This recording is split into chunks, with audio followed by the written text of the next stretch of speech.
We're here with John McMahon with the Commodities Department at Arkansas Farm Bureau. John, tell us a little bit about what you do with Farm Bureau. For those of you who don't know me, haven't met me yet, my name is John McMahon, Director of Commodity Activities and Economics at Farm Bureau. But my main responsibilities are aquaculture, forestry, and specialty crops. John, we were just on a conference call, or just got through visiting with some of our producers who do some farm to table marketing of their beef. And one of the things we hear from producers interested in doing something like this, but there's a lot of concern on this local foods movement. Is that just a fad? We've had a huge increase because of COVID of producers or consumers looking to buy directly from producers, but is this just a fad? Are we on a bubble here? Is this something that's going to be a long-term trend to improve? I think this is something that's been going on for a while, and it's been a trend that's been going up. And what you heard from the guys earlier was that COVID-19 just brought it more to light. If they could predict the future, they would have invested more into it before this hit, because the demand's been so high. People have been concerned with, after the virus goes away, will this demand continue or go back down to where it was? You may see a little bit of a drop in it, but it doesn't mean it's going to go away, because there'll be a little spike because of the virus, and people are concerned about where their food comes from. But they were already concerned before that. The demand was already there for locally grown foods, whether it be fruits and vegetables or proteins. You talk about fruits and vegetables. I think that's primarily what we've kind of focused on in the past, has just been helping some of our farmers get involved in farmers markets or selling directly to consumers. There's also opportunities in restaurants, right? How do some of these producers get involved with their local restaurant, with this local foods movement? Michael Lee said it best earlier when we ended the conversation, is that everything starts with a conversation or relationship. It's hard for a farmer to get out and try to market his own crop with all the other things that are going on the farm on a day-to-day basis. So time is of the essence, and so is money. But getting out, knocking on doors here at Farm Bureau, we're actually trying to build some of those relationships, say with the restaurant and hospitality group and other local restaurants here in Little Rock, since they're just in so close reach. But there's many other options out there. One thing that I always tell people to consider, the first thing they think of are restaurants and farmers markets, which have been our historically main outlets for locally grown products, whether it be fruits and vegetables or meat. But right now you've got a farm to school program across the state that their food budget is mandated by the state to have I think at least 10%, and then in a few years they're moving up to 20% of their budget has to be spent on local foods. And that's, again, whether it's fruit and vegetables or any other product meat wise grown in the state. Hospitals and retirement homes are other good opportunities, as well as military bases are also looking for locally grown products. So how would I go about getting involved with a restaurant or trying to find somebody? Do I just ask to speak to the chef when I go in, or what are some of the ways that some of our specialty crops or other folks have been able to get involved with some of these local restaurants, either here in Central Arkansas or Northwest Arkansas?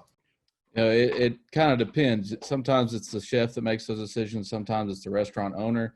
And in some cases, it's a restaurant group or a group of individuals that own specific restaurants that make all of those decisions.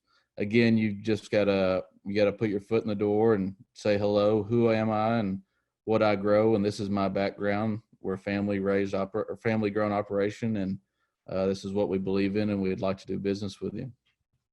What kind of regulations do they have to? Are there different regulations dealing with a restaurant versus going directly through a farmer's market? Yeah, so food safety is a big issue, and that's kind of where we're at right now with the inspectors. The reason you don't see a whole lot of local meats inside of restaurants right now is because the consistency in the supply isn't there. The reason these meat inspectors are needed is to hurry up the process to increase the amount of flow and product that we can get to these restaurants or schools or farmers markets. Is there anything different these farmers would have to do to be able to meet some of those food safety standards? Are there changes that have to be made on the farm, or is this just process at the slaughter facilities? Or As far as I know, it's just the processing at the facilities. No matter, it's the same thing they're doing at the big packers, pack houses, and processing facilities is the same safety standards that they're going to have to follow as something smaller. So John, if I'm a producer out here and have never been involved in any of these kinds of things, is there anything I need to worry about from a food safety standpoint of actually going out and selling my product? Is there any liability or anything like that associated with selling product directly to a consumer? Well, there's always liability. Most part, you want to follow all federal rules and guidelines because it comes back to traceability. You know, if some sort of foodborne illness did come across, they want to be able to trace it back, whether that's from the restaurant to the processor or distributor, processor, and to the farm. I highly recommend following those guidelines just for liability issues. What else you got for us?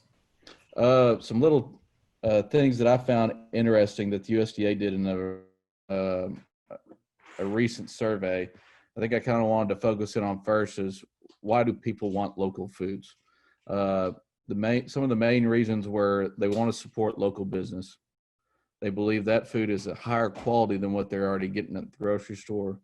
They believe they can get more healthy foods there locally, as well as they believe that it's better for the environment.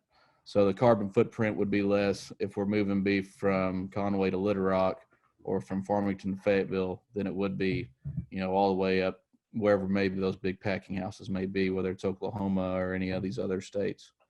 Right now, the two top local food products that restaurants or people that go to restaurants want from their menus, number one is locally sourced meats and seafood.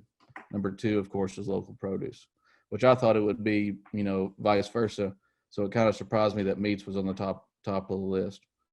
And also, sometimes people tend to believe that people with higher incomes will pay for local foods, but that did not come out to be in that survey. Across all household type segments, they all said that they would be willing to pay more for locally grown foods.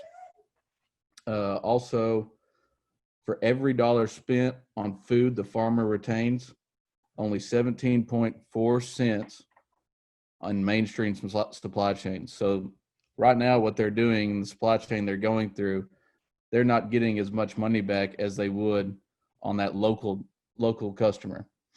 If they go through a shorter supply chain through local food and direct consumer supply chains, they're going to get up to 7 times more than they would during traditional methods. Those are all some interesting facts that I found that I thought would be beneficial to some of our members.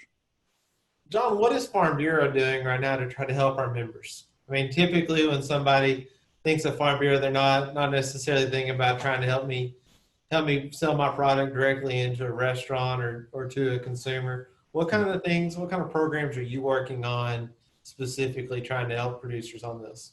Yeah, like I said earlier, we've kind of tried to make a push to try to make a bridge between our members or growers in the state and those people looking for those products, whether it be at restaurants or schools. So I work closely with the Department of Agriculture's Farm to School Program Coordinator, Sarah Lane.